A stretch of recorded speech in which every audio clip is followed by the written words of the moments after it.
And then the birds approached another valley.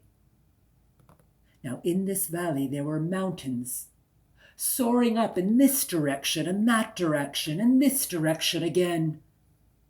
In this valley there was a river that meandered this way and that way and this way and that way again.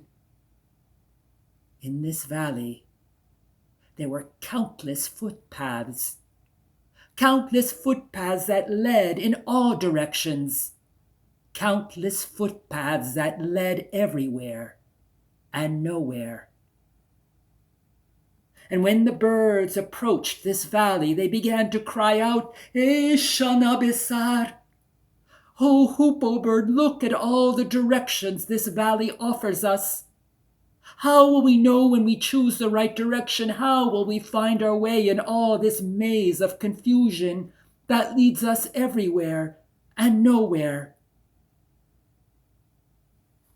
And the hoopoe replied to all of them, brothers and sisters of the air, now we approach Marefat, the valley of insight. In this valley, you will learn to find the direction, to find the path that is meant for you and for you alone. In this valley, you will find that path leading to the face that has been waiting to look upon you since the beginning of eternity. And with those words, the hoopoe told the following story.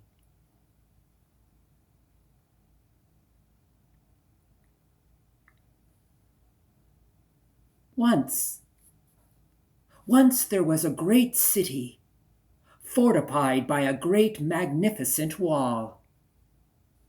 Now at the eastern gate of this city, there stood a tall, handsome young soldier. There he was, watching his guard at that gate all day and all night, forever straight, forever watchful, looking out keenly into the distance. There was an old man who passed by that gate every day and saw that young man, that young soldier, forever there, forever straight, forever awake. And he wondered. And so he approached that young soldier and he said, Pesaram, my young man, there you stand all day and all night. How can you bear it without having at least a moment's rest, a moment's sleep? Leave your post but just for a little while to refresh yourself with some rest, some sleep. Surely this is not good for your health. But the soldier replied to the old man this way, Pedaram, my elder, if you only knew why I hold watch at this gate so closely, if you only knew.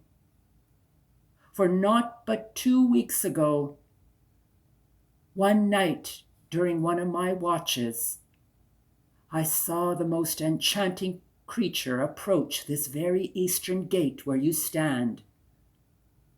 Oh, her face was like a sliver of the moon, and her eyes a pair of bright diamonds, and her lips like fresh rose petals moistened by morning dew. Oh, and the curves of her body wrote a language of my endless desire. Under the moonlight, I asked this enchanting creature, who are you? For since I've looked upon you, I know I will never love anyone else but you. And this creature smiled to me with her pearl-white teeth, and she said this, I am a daughter of the Padishah Parian, the king of the fairies. And every night from where I come from, I have looked upon you. How handsome you are under the moonlight. How brave you look watching your guard at the eastern gate of this city. And it is only tonight that I have the courage to approach you. And now I see in your eyes, you have the same love in me that I have had for you all along. Now I am ready to return to my father, to the king of the fairies, and I will announce to him my new husband. But you must wait here until I return. For surely if you are not at your watch when I return, you will lose me forever. And so you see, old man, those were the last words she left me with. And since that time I have held my watch, all day, all night. The days became weeks since then, and my body aches for sleep. But I cannot bear the thought that I will lose her. I will lose her in but one moment when I am not holding my watch here at the eastern gate of this city. And when the old man heard the story of the soldier, he shook his head in pity. Poor soul, he thought to himself, there he waits day and night for his Pari princess to return to him. And so the soldier continued his watch all day, all night. Some weeks followed, and still during all that time he did not have a moment's sleep. But how his body ached, how his bones ached for but a moment's rest, a moment's sleep. Until one night he could bear it no longer. He collapsed into a deep sleep. How long he slept, he could not recall. He only remembered as the first light of morning rose above the horizon, and a stray sunlight touched his brow. That's what woke him. And on the sleeve of his shirt, pinned with a golden pin, was a letter. And this is how the letter read: If you are a man of silver, the markets are still open.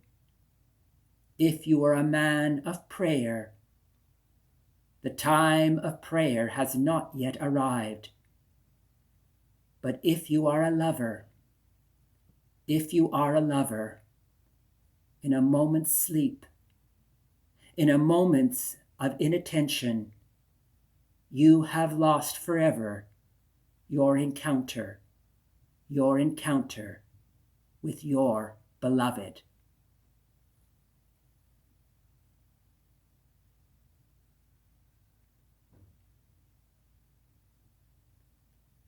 And as the birds crossed this valley, those of the birds who tried to undertake to follow all the paths that were before them, those birds lost their way.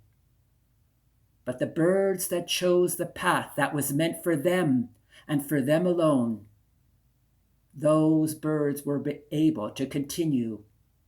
They were able to continue to follow the hoopoe bird as she flew across the azure blue sky.